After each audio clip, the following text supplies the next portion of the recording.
Hello guys and welcome to the August episode of Michi's Esport Diaries. Well, we have 2 months actually to reconcile here since I did not do anything for the end of July for multiple reasons. However, guys, but before we get into the actual Esport Diary, guys, we have changed our approach on content a little bit. We got new types of formats, we got highlight videos, we're working on tutorials, we also revamped a little bit our thumbnails. Guys, I would appreciate if you put your thoughts about that down in the comments area below. Let me know what you think about it. Let me know what should further be improved. Let me know how you love that or like or dislike these new approaches, new formats. And now we get going with the actual report. FSR is finished and I'm so happy about that. You can't believe it. I've probably in the last race of the season talked about how much of a pain this car was to drive.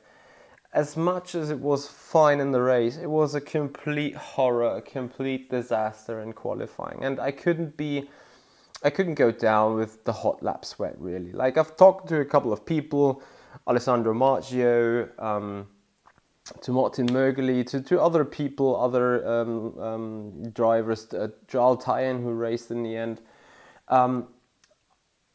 Everyone was doing a lot of quali laps and I couldn't be asked to just sit down and go quali lap after lap after lap after lap to just somewhere qualify, I don't know, in the top 8, top 6, top 7, whatever. As you've seen in the race, we've struggled less than in qualifying. Our average starting position has been P14, our average finishing position, however, has been P8. So that speaks a clear language. Like 90% of my laps for preparation has been race pace, race balance, strategy. I didn't care about qualifying too much, which was the obvious reason why I qualified so bad, despite qualifying not being that much of a bad discipline on my end. But I mean, of course, if you don't practice it, because that car needed such a specific, such a narrow driving style. To make it go quick in qualifying, whereas in race the focus on how to keep the tires alive, how to not overdrive the car, obviously was a bit different. So I think we finished 8th overall in the standings as well. Needless to say that P8 is not my ambition, and P8 is not the performance that I could probably do if I go full sweat into it, but the overall series was just like, it wasn't really that year where I'm like, yeah, FSR, this is what we need to do. I have this year gone a lot further down the road, like to entertainment, to doing streams, Le Mans Ultimate, doing tutorials. A very much different approach compared to the last 4 years, as you may have seen. Hence, am I happy with the FSR season? Yes. I think gaining 6 positions on average per race is not too bad. Just kind of shows the skills that we have and the performance that we can get out of the car, in comparison to other drivers that focus more on the qualifying approach. So I don't have anything wrong with the season as such. Is it our ambition? No, of course not. Like, we would always want to aim for a top 5. We can also do a top 5. I think I was very close from scoring a podium that got then taken away, sadly, in the end. Imola was that race. We had a very strong performance going on. So I am not unhappy at all. I am obviously not satisfied with the position, but from putting my personal performance and the preparation that I've taken into the series, I think I've done a good job. And I think that it is what it is all about. So what's the outview then? What's coming next? And that is Virtual Endurance Championship. In the Virtual Endurance Championship, we have race 1 coming up next week, the 8 hours of Spa. We had a prologue, or the 3-hour preseason race last week. Arguably, that has not gone too well.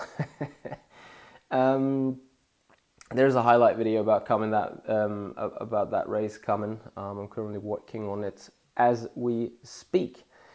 And what I am looking forward in that season, I think I'm kind of looking forward, while not kind of looking forward at the same time, to be in a slower class car for the very first time in endurance racing when it comes to league racing. Usually I've always been in the top class.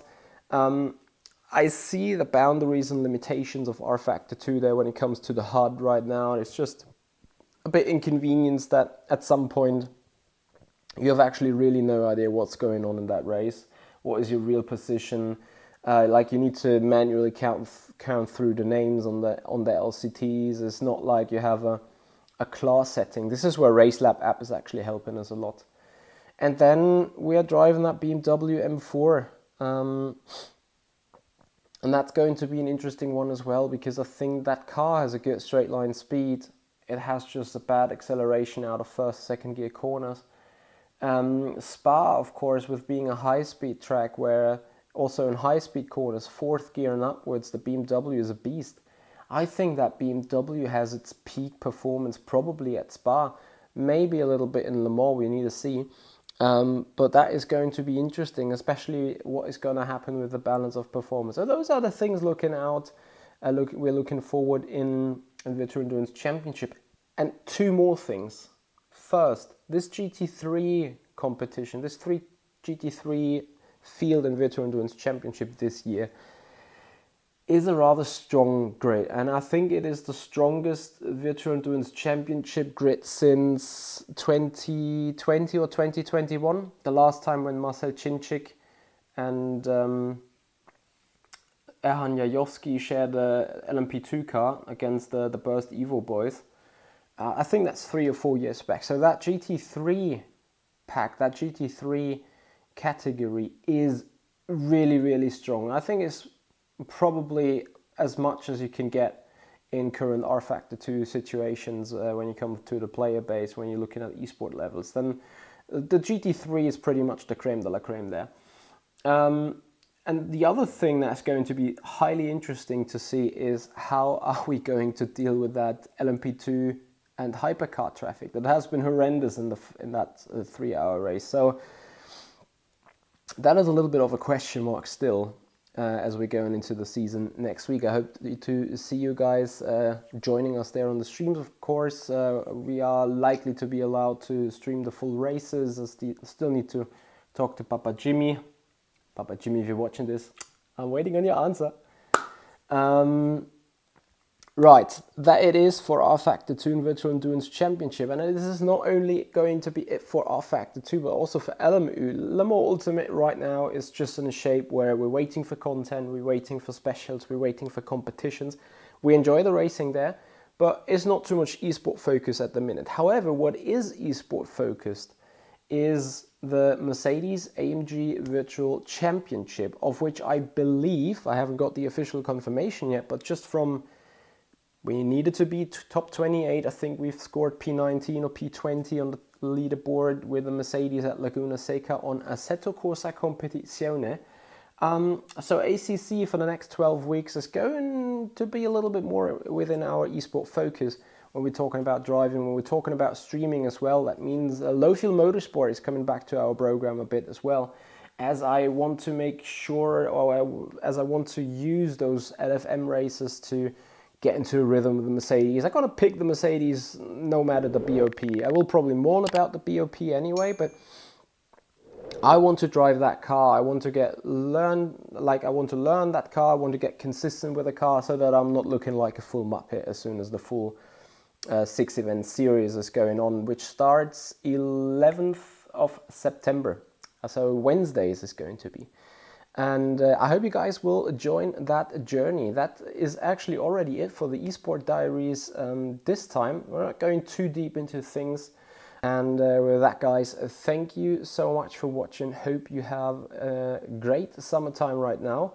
And see you on the next stream. Bye-bye.